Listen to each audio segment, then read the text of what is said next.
Hi, I'm Dr. Daniel Lorch. I am a pulmonary and critical care doctor. I've been in practice since 1984.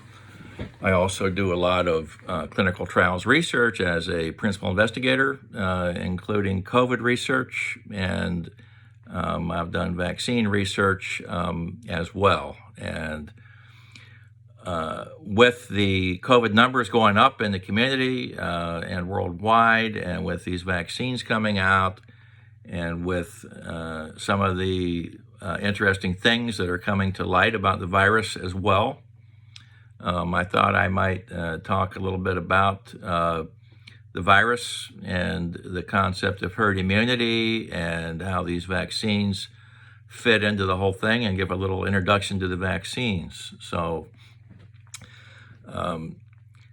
Well, what is the coronavirus? It's a virus that has been around for a long time.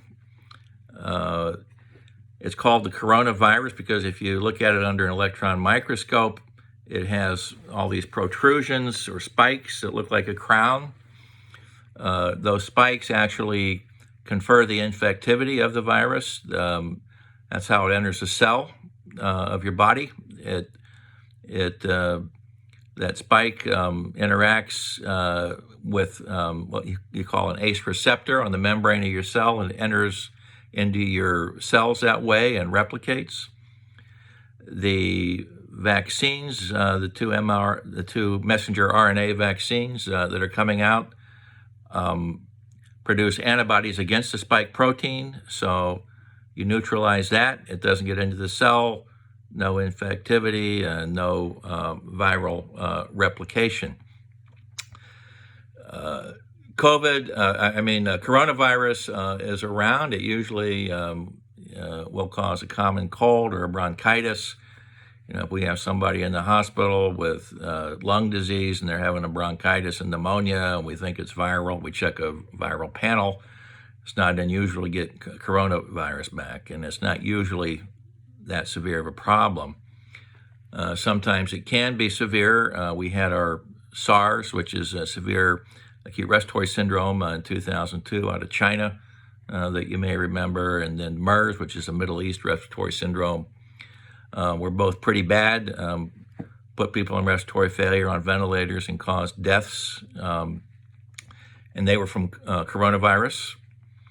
They were working on vaccines at that time as well, but the virus was controlled and burned out because it's not very contagious, and it was able to be controlled. They're no longer a problem.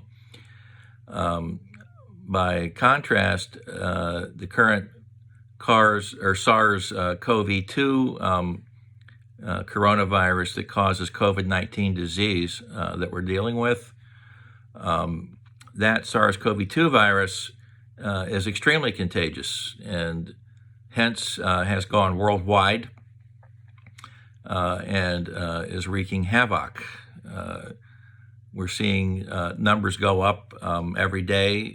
We've got about 290,000 deaths in the U.S. or more, and about 2,000 people a day dying, and the numbers seem to be going up every day.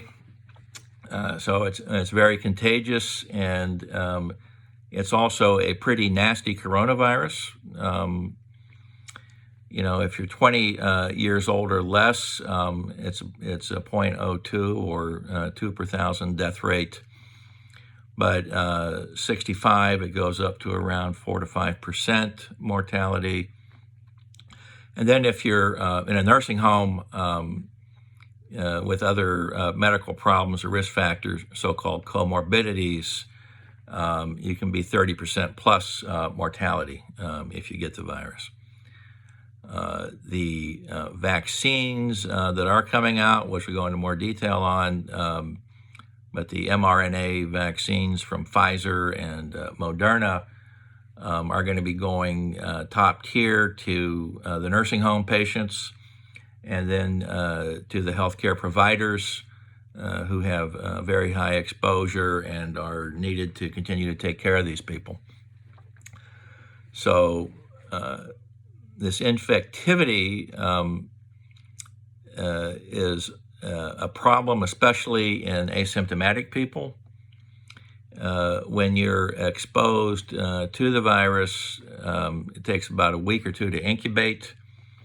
And during that 2-day period before you become symptomatic, and during the first 5 days of symptoms, but in particular, that 2-day period before you become symptomatic, you can infect others. The point of entry and the main focus of infection in most people is the nasal cavity, and some people harbor tremendously high viral loads in their nasal cavity, and if they're going around at a party or in a bar or a religious function or something like that, with poor ventilation and close proximity, they can be a super spreader, if you will.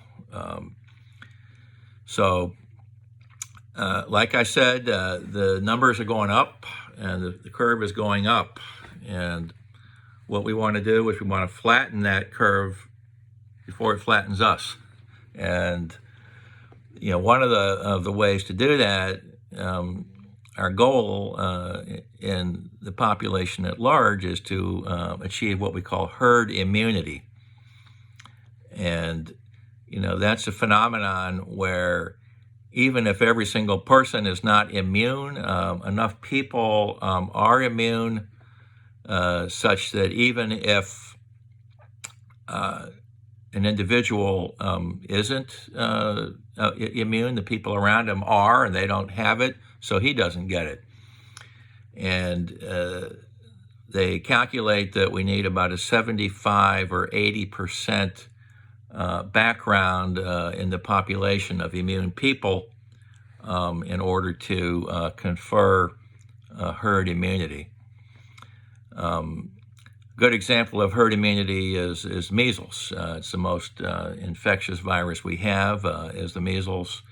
And we vaccinate, and a lot of people don't vaccinate their kids. And if enough of the other kids are immunized, then that kid doesn't have a problem because everybody else is immunized. But if you're in an area where a high number of kids don't get immunized, then we have outbreaks. We've seen some of that in California. So we need to have a background level of immunization and flatten that curve, and we want to have it flattened at the lowest level possible. The vaccine does appear to confer 95% protection. So, the Pfizer vaccine, 95% of people who get it develop immunity. And the Moderna looks about the same. Now, we don't know how long that immunity will last necessarily. I'll talk more about that in my next video when I delve into the mRNA vaccines that are being distributed now. We'll do a little introduction to the vaccines at the end of this little talk. But, the vaccines hopefully will really jumpstart us to a good level of herd immunity. Now, another thing about this severe contagiousness is that, the virus was first reported around December or so in Wuhan, and then by January and February, it's rampaging around, very highly adapted to humans, and extremely contagious. And those viral epidemiologists that travel around the world and study these kind of things don't really think it is feasible that it would have jumped from a animal or zoonotic reservoir to humans and changed and adapted to humans that quickly to be that effective in such a short period of time.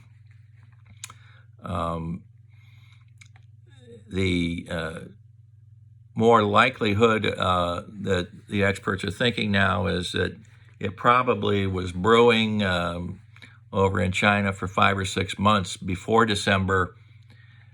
Maybe from another, it may have originated in at another place than the wet market, or may have been leaked from a lab or something like that. But the time course just doesn't fit. First coming on the scene in December, and then by January, it's that evolved and effective against humans. The reason we're having a pandemic also is that nobody has immunity, and that's because it hasn't been in humans. It came out of an animal reservoir, probably the bat. We don't know what the intermediary animal vector was, but the point is that until recently, it hasn't been in humans. It's just been in animals, and that's why nobody has antibodies against it. Hence, pandemic. We see that with the flu. There's a certain amount of people have immunity. The virus changes every year. We try to come up with a new vaccine every year to immunize people against that shift. Every 10 years or so, it makes a big change so that less people have immunity, and then you have an epidemic.